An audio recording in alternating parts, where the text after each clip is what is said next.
Hello everyone, good afternoon. So now let's move on to the topic of Group 8, which is the globalization of religion. So our objectives is explaining how globalization affects religious practices and beliefs. And second is analyzing the relationship between religion and global conflict and conversely global peace. Okay, now let's move on to our lessons. So our lesson is all about globalization of the religion. And then let's move on to the religion. What is the meaning of religion? Ang sa dining religion. So religion is a system of beliefs, practices, and moral codes often centered around a higher power or deity. So kaning si religion, it is our belief or kanang kung kinsa gani atong gi-worship, it is our identity as a religious nga mga people. For example, in Christianity, 'di ba? We believe in God. We only believe in God lang, 'di ba? And then that's our religion. Like we have a belief ba in some higher power like God, si Allah, mga gods and goddesses like that. So that is the religion. And then the next one is the globalization. So what is globalization daay? Globalization is the process of increasing interconnectedness among countries. So I know that all of you know na kung unsa ni si globalization since na-discuss na ni siya on the very first topic. Okay. So diba si globalization, it is the connection of different nation, and it is the exchanging of goods and services to one country and another, diba? So we came up in the Quran the word of globalization of religion. So unsa ba din ni si globalization of religion? It is ways in which religious belief, practices, and institutions adapt, spread, and interact in a globally connected world.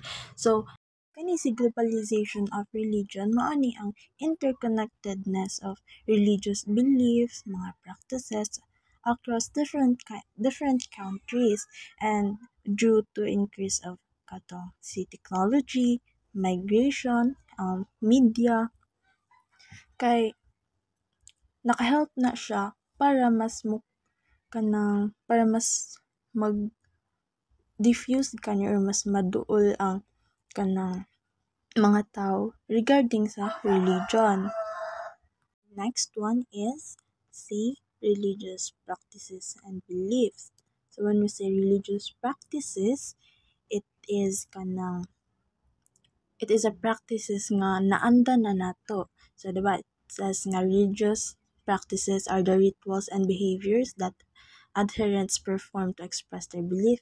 So mo ni ato mga naanda na, for example, ato mga action, diba, when we pray, mag sign of the cross man gyud kita mga Christian. So mo na ato mga naanda na nga practices. And then sa the way ta ampo, diba, we have our holy mass like that.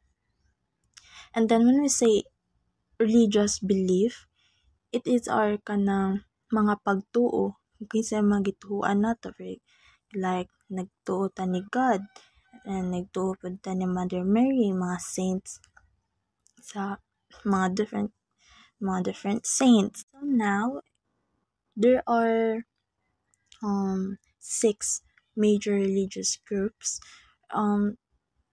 Daghan ni sila, but ang gikuhaan na nako kay katurang like murag ubay-ubay ang members sa kana nga religion. So kinsa din or unsa din ning mga major religious groups. So the first one of religious groups is the Christianity, which naay 31.5% of believers.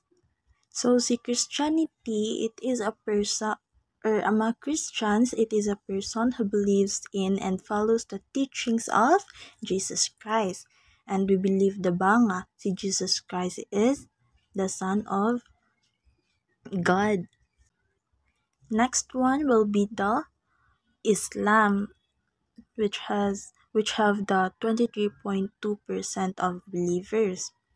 And then kaning Islam, it is the people who adhere to kanang Islam, a monotheistic religion. When we say monotheistic religion, they only believe in one God lang jud, like si Allah ra jud ilahang gituan, and then they did not believe another kanang mga gods and goddesses there, like mga saints, kinsa may inahan og amahan ni Allah, like that.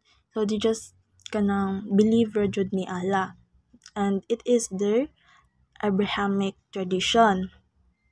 So ang mga tao pod nga ni believe ang mga tao pod nga ni believe ni Allah kay it is what we call Muslims. And then the next religious groups is ang Hinduism, which has 15% of believers. And then kani si Hinduism, ang ilahang gituhuan pod kay ang divinity of the Vedas. And ang Hinduism, they have a lot of kanang mga pagtuo. They also believe sa kanang numerous of gods and goddesses, including ni Brahman. And then ang Hinduism, ang mga tao nga nag-follow ani nga religion kay ginatawag og Hindus. Next one is Buddhism, which has 7.1% of believers. And can you see Buddhism, they also believe in reincarnation of the soul, which is pareha siya sa Hinduism, diba? But ang kalahian lang ani niya kay ang Buddhism, by the word kanang budhi kay it is by the following the teachings of Buddha or Dharma. And kaning mga nag-follow ni Buddha or Dharma kay it is the people nga kanang ginatawag og Buddhist. And for the fifth one is the Judaism, which has the 0.2%. And kaning Judaism, ang mga tao nga ni believe ani kay this is what we call the Jews. And si Judaism they only believe in one indivisible God. And kaning si Judaism nga religion, same ni siya sa Christianity, but ang ilahang kuan magud kay they believe that the Messiah has not yet to come, which is sa kita mga Christian atong gikuanan kay si God na ang Messiah, diba? And then sa ilaha, kalahian po sa Judaism kay ang ilang gituhuan kay katong si Yahweh. And for the last one is ang folk religionists. Kani si kuan kay folk religionists, it has a 5.9% of believers. And folk religion or as either religion which occur in small local communities which does not adhere to the norms of large systems. So wala sila ni follow sa mga norms sa different religion. Ang ilaha kay believe ni sila on the combination of beliefs and practices sa mga lain-lain nga religion. And ang mga tao ani nila kay nagkuan such as kanang mga animism, which is ilahang gituhuan kay lain-lain gani. And now let's move on to the key influencers and thinkers sa globalization of religion.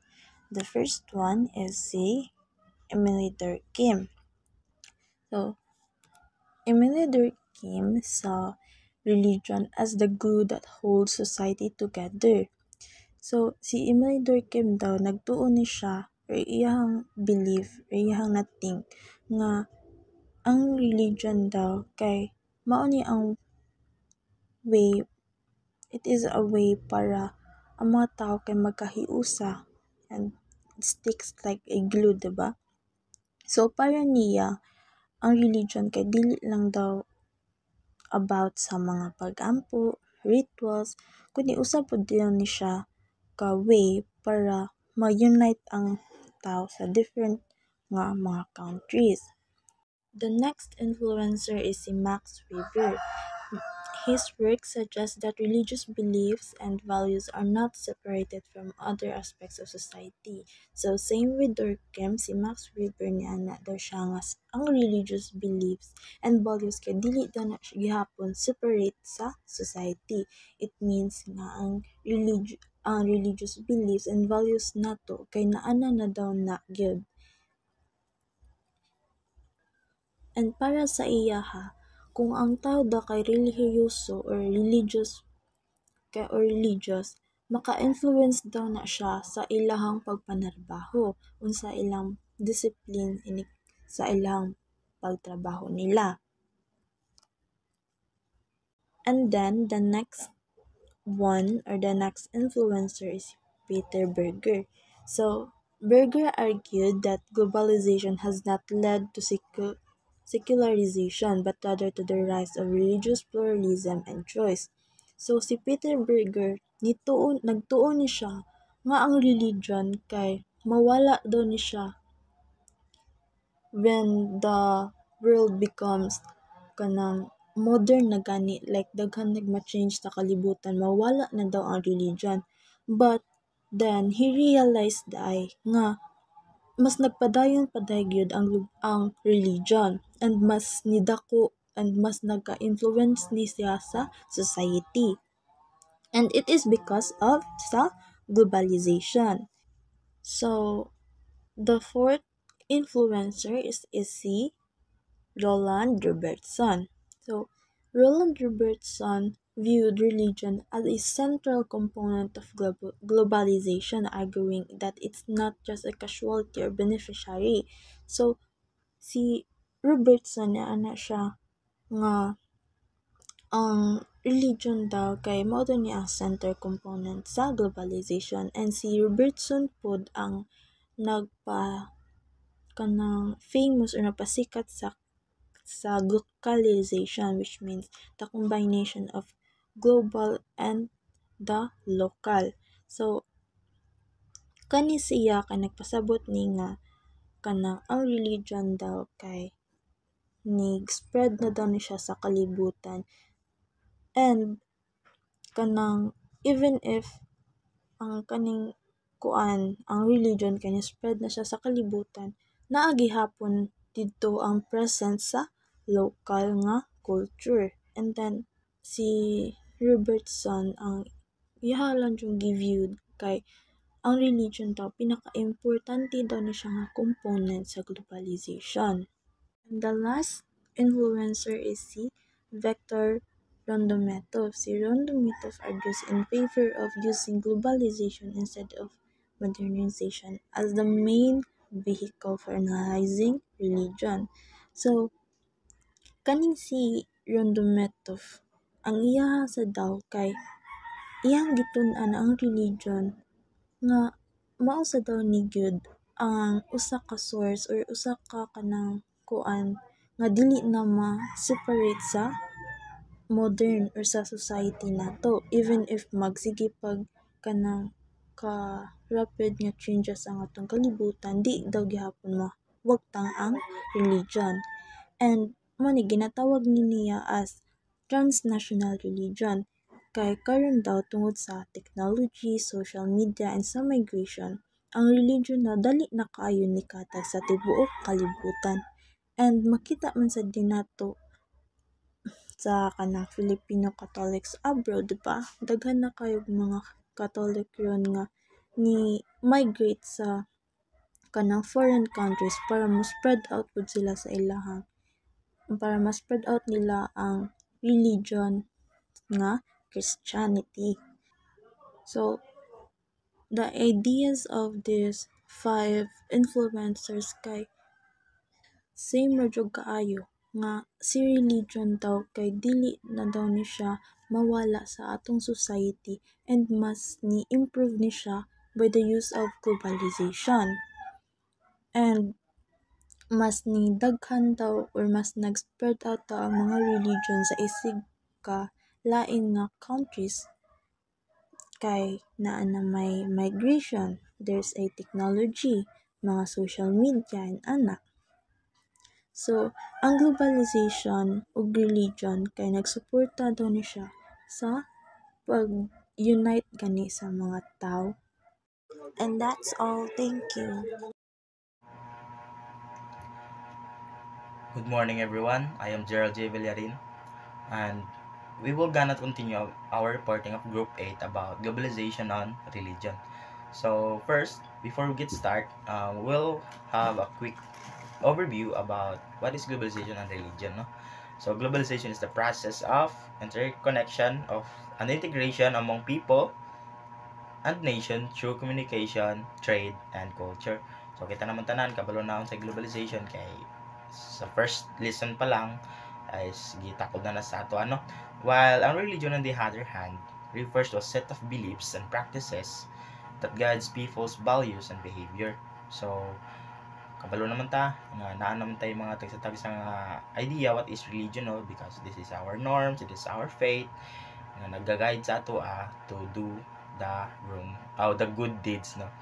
So by this we will continue na sa ato ang topic sa akong topic, which is the impact of globalization and belief. So mag-wonder jud daw no unsa ang impact sa globalization sa religion nato, no, especially sa aton beliefs, kung unsang mga ang positive and negative impact of globalization sa ato religion, no. So first, the impact of globalization and beliefs. First, we have a globalization spreads religious ideas across countries. No, so kung sa ingani nga impact sa globalization, religious ideas travel through migration, education, and media. Through migration because kabalo mo sa kabalo mo sa mga ng missionaries gani, no, they are traveling around the world to share their faith, the good of God sa religion pod. So they can save ang ila pang mission na so they can save peoples, no.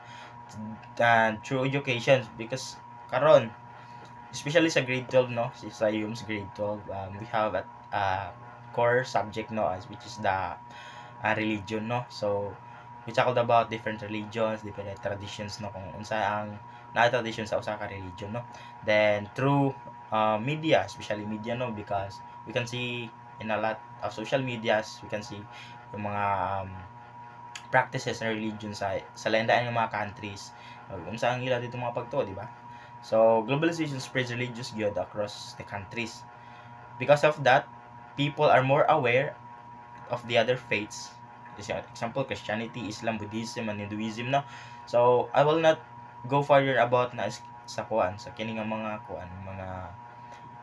religion because Hazel are all iyan ang gi-explain na naman, no, sa unang topic. So next nga impact is the digitalization of religion, no. Aware naman siguro kita, no, nga namon guro mo yung makita nga mga churches nga nag-adapt na og online, no. Example po dana is ang among church pod, let me share magkuan pod nga I'm a Baptist, no. So, and in my church I serve as a volunteer. Ako na-assign sa multimedia team. Then ang obra is ang akong obra is I go run with the slides sa among worship, no, sa mga kanta ako magkuan sa mga presentation.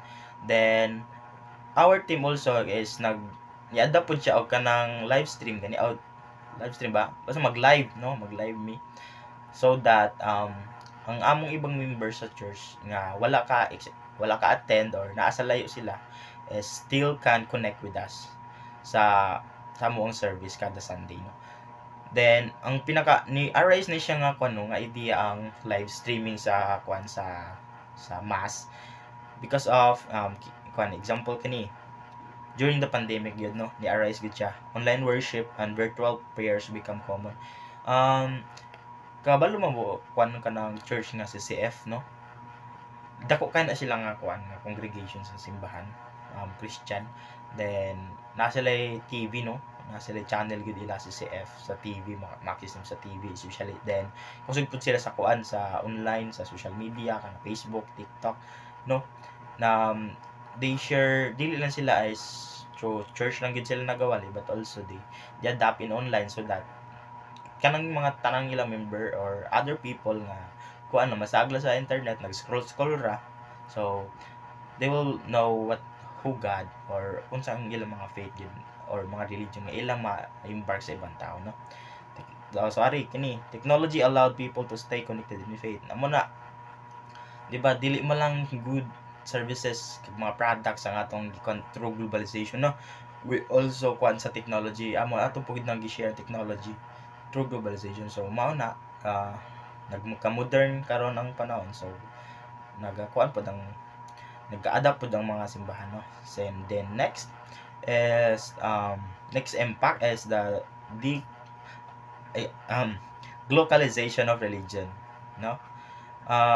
Globalization, basta nag-wonder mo unsa globalization, no. Globalization is the combined words of globalization and localization. So it means blending of universal faith with local culture, no. So example gani ka ng globalization man of religion. So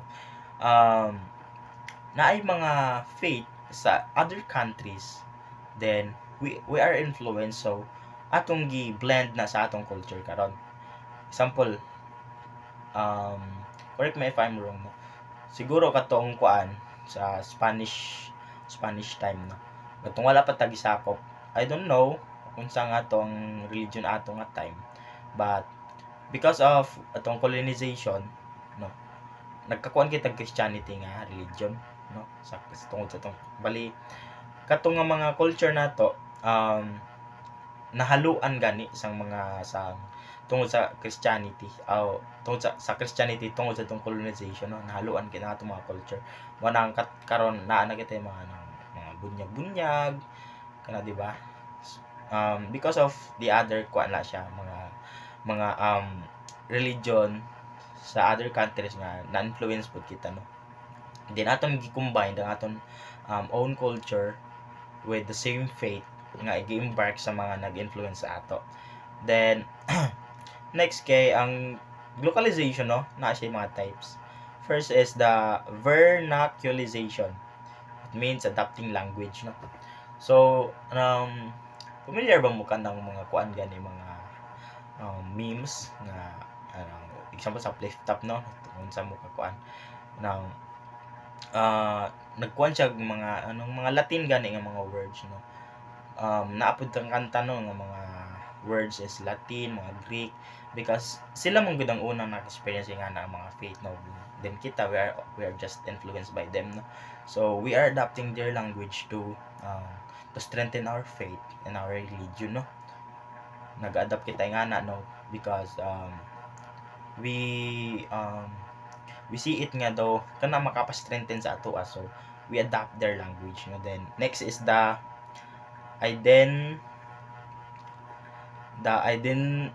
indigenization, no. It means blending with native traditions. So maro po to meanings of localization kung unsa nga atong nakuan sa other religion nga gi-embark sa ato, then ato na pod gi-blend sa atong tradition nga nakasanayan sa una, no. Especially gud din na naka-focus gud ni sa una jud is katong sa colonization jud. I see it nga did jud nagsugod kani nga mga influenced by the globalization, no. Because sa una wala pa man ta kabalo unsa atong faith, no. So we are influenced by them, so then aton na nagiti mga tradition, present nato tradition, so we are just influenced by them, so kana nato nang gi-blend bali mao na katong atong gi-practice karon no in the modern day. Then next is the nationalization, adapting to national identity. So we because we are influenced na, example we are influenced na no, so we are influenced by their faith, but our culture is different from them, no? Parehatag pagtuo, parehatag religion. It means na parehatag religion no, pero lain-lain tag mga practices nga gibuhat gani. Some ara tay pareha na similarities sa uban, pero napod tay differences gani sa uban pod.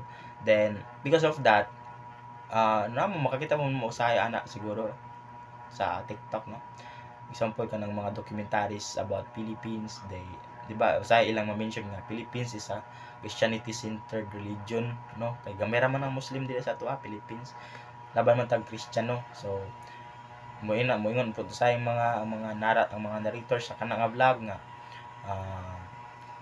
Christian gid ni diri laban Philippines nga grabe sila sa ilang faith, sila sa pagtuon nila sa ilang religion, grabe sila sa ilang tradition no. Bali nahimo na naton nga atong identity as a Pilipino nga kana atong religion, bali nahimo na siya natong identity no. Then next is the transnationalization, connecting global faith to communities. So since we're talking about globalization, about globe, about people, communities, so dili lang kay in that specific area lang nakakuha ng globalization no, because globalization kita ng tao no, apektara ana interconnectedness of people, bisan lagyo pa maabot gyud sa globalization. Bali dili lang kay ang mga big cities, big municipalities lang na kanan sila, but also the small communities no, maapil gud sa globalization. Samot na ma-embarkan samot sa atong topic no, ma-embarkan gud sila religion gud nila, faith kanang mga practices. So that is the four types of localization. Then next is the religious syncretism. It means mixing of beliefs and rituals through cultural interaction. Bali ang ilang kalahian sa kuan, sa iya kalahian sini religious syncretism kag si localization is kung unsa ang mga kuan sa uban nga countries, we are just influenced, but this syncretism is kanang nakuha nato siya because of our interaction sa uban no. Yes, nakuha nato siya sa uban nga mga culture. Bali kini ang tatong beliefs maura unta ni, but we see others nga kana pud ilang gibot, bali say mo adapt pud ta ba nga mao pud natong buhaton no. So mao nang ilang kalahian through interaction ang syncretism, while ang localization is just by influence no. And last is the secularization. Basi maglibog mo, it is a complex multi-layered concept that describes a shift from traditional religious society to a more modern, non-religious and worldly society. Kuan ni siya, ang secularization mao ni siya ang matawag natog negative impact no, because kini kanang sa religion naman tay mga tradition gid sa atong religion no.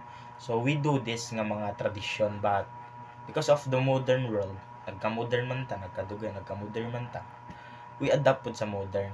Bali katong mga tradisyon nato nga mga gibuhat sa una is nagkahinay nagbisyag kawala because of the modern no. We can also kon pud nga ang ibang tao is because of the modern, di ba, as nakon kalina nga online na ang pagsimba ang isa sa uban, because nag-adapt naman ang ilang mga tagsa sa mga simbahan through online no. So imbes going to church, mo-attend na lang sila online, dili na sila madtog simbahan no. Bali mao nang mga naka negative pod sa kuan, sa impact pod ba, naka-negative siya sa atong tradisyon nga unta mo kadto patag kuan simbahan para mosimba, but ato lang about karon is mo-attend lang tag online mass.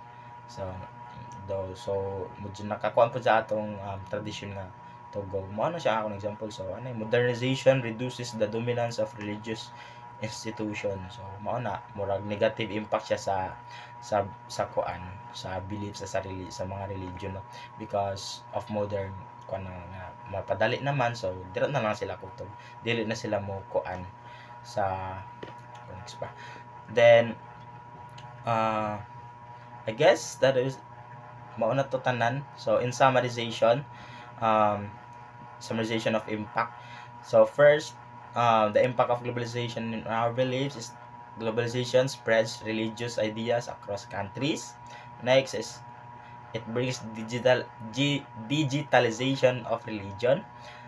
Next for that is the localization of religion, which is having a four types: vernaculization, indigenization, nationalization, transnationalization, and next is the religious syncretism. Then last is the secularization. Um, I hope you learned something from me, and thank you. So, moving on for the religion and global conflict. Next slide, please. We all know that religion is a system of beliefs, practices, and values that people follow. While it often promotes peace and moral guidance, it can also be a source of global conflict when differences between religious groups lead to tension or violation. So, here are some of the global conflicts of the religion to be followed. Next slide, please. So, how religion contributes to global conflict. First is differences in beliefs and practices. Conflict arises when groups have different interpretation of religious texts or rituals. So, one of the examples of the differences in beliefs and practices or some scenarios is for example, is in a small community, Christians celebrate Christmas with loud music and fireworks, while nearby Muslims prefer quiet prayer during that time. Some people get upset about the noise leading to arguments between neighbors. So, those are the examples of differences in beliefs and practices. So, number two is the religious identity and loyalty. So it means that religion often become a key part of a person's community's identity. So it one of the scenarios also is during a debate in school. A student strongly defend their religion when another student questions it. The argument turns personal because the first student feels their identity is being attacked. So that is about the religious and identity and loyalty. So number three is the religious extremism.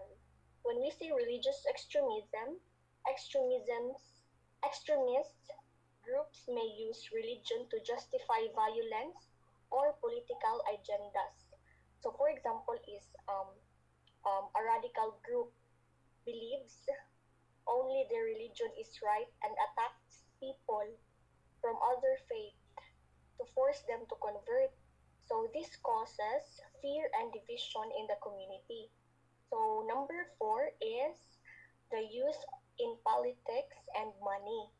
So it means leaders sometimes use religion to gain followers, control resources, or legitimize power.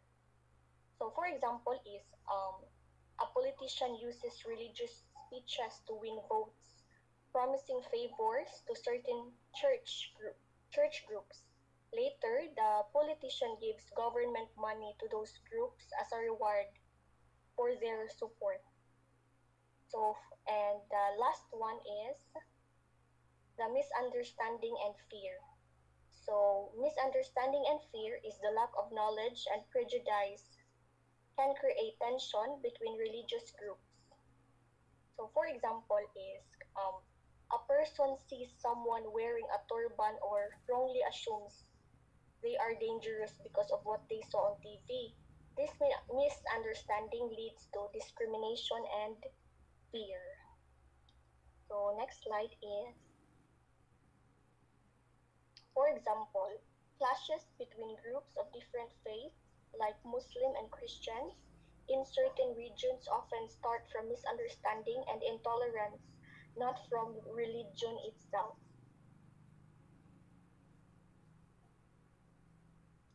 True religion teaches peace. In Islam, the word salam means peace.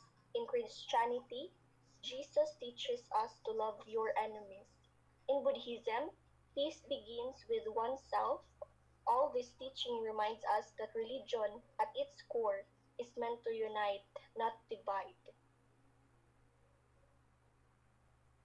So globalization spreads beliefs but can challenge traditions.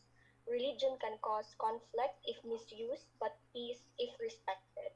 Let's practice tolerance, love, and understanding to achieve global harmony. So the different faiths, one humanity, peace begins with understanding. That's all for now. And if there's a global conflict, there would be a global peace to be followed. Thank you. Religion and global peace.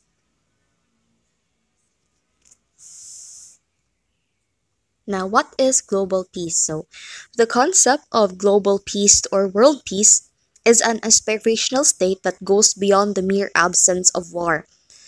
It represents a comprehensive, sustainable condition of harmony, prosperity, and security existing within nation and among all nations and peoples. So the key dimension of global peace is we have two: the negative peace or the absence of violence. So the absence of direct violence such as war, armed conflict, and organized physical aggression. While crucial, this state is seen as fragile without addressing underlying issues. So the focus is ceasefires, disarmament, security, and peacekeeping efforts. So example, the UN's primary goal is to prevent disputes from escalating into war. So the second dimension is the positive peace or the presence of justice and harmony, a much broader and more resilient state defined by the presence of the attitude, institution, and structures that create and sustain peaceful societies. It focuses on the fundamental condition necessary for human potential to flourish. So, building a functional society that actively reduces the cost of future violence. So, next is religion as a catalyst for peace. So, religious traditions universally contain core values and moral warrants that strongly support peace, which religious actor leverage into global efforts. So, first we have the mediation and conflict resolution. This explains why religious leaders and faith based organizations, or FBOs, are uniquely effective in the complex process of mediation and conflict resolution, especially in deep seated political conflicts.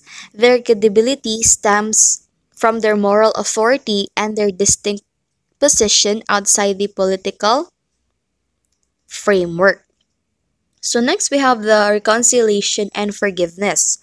So, religious concepts prove an essential moral and spiritual framework for reconciliation and healing in post conflict societies, addressing the deepest human elements, trauma, guilt, and broken trust that legal or political processes alone cannot reach. We have the social cohesion and stability. So, this concept explains that the involvement of religious institutions extend beyond the negotiating table or mediation and emotional healing or the reconciliation to establish the practical and social foundations for lasting peace and long-term stability. So next we have the moral advocacy. So religious communities, driven by core theological values, act as powerful agents of moral advocacy by providing the vision, authority, and infrastructure for nonviolent resistance against injustice. So, Last, we have the interfaith dialogue. So, interfaith dialogue, championed by organizations like Religion for Peace or RPF, is a structured, sustained process of interaction between people of different religious and spiritual traditions, aimed at building bridges of understanding to prevent religious tension from escalating into violent conflict. So, next we have the religion as the source of conflict. So while rarely the sole cause, religion can become a significant factor that fuels violence when it is politicized or interpreted rigidly.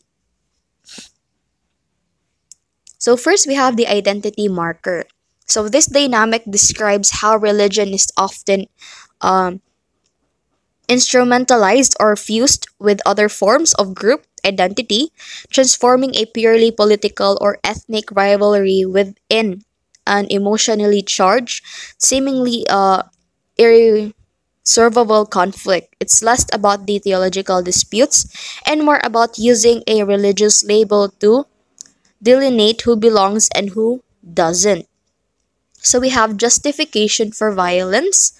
So this describes the instrumentalization of religion by political and extremist actors who selectively interpret and distort religious texts to create an emotionally and morally compelling justification for their violence and political agenda.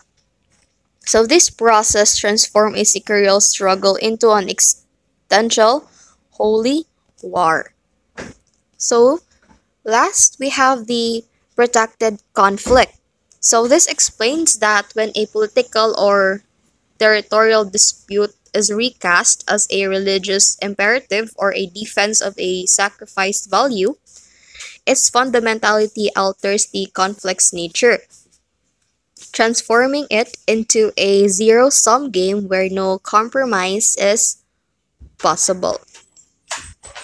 So ultimately, achieving global peace requires engaging constructively with the religious actors and acknowledging their dual capacity, helping to mobilize their moral and social capital toward conflict resolution rather than allowing their narratives to be hijacked for political violence.